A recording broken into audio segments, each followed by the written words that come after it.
profesorado de Guanaguanamegua, Iñazay Arewa, Tuya Haisa, licenciado en magíster, Pemba N. Catui, Rogeya Cuyo Hazarei, que está a la mano de Hamuri, Roya Poco Atu, que tu jamoisa de Abucao, no de paz, porque es bueno celebrar la vida, es bueno celebrar la amistad, es bueno celebrar la solidaridad, es bueno celebrar que estamos vivos, que estamos juntos, que somos buenos, que Dios nos quiere. Hay tantas cosas que celebrar todos los días y nos olvidamos. Ya me desaray bastante, ya pugar, ya parece que ya llevo a gente, ya cacaraña, ya mundé, ya sé, ya gana, ya ya ponen en mi apoyo, yo que ya de droga, ya me cambió.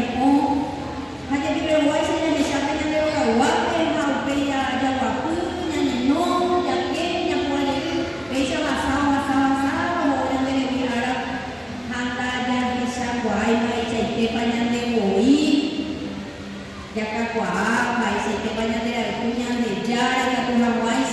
oye ya, araña, ya que esa porque la vida cada día es un milagro. El despertarse es un milagro,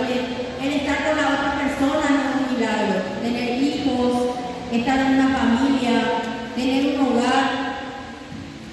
hermanos, tías, abuelos. Entonces,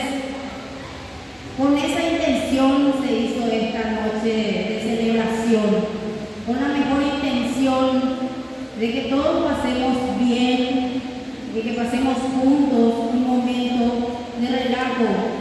que nos olvidemos un poco de esa parte, vamos a decir, rutinaria, y que estemos acá todos juntos, todos unidos en nombre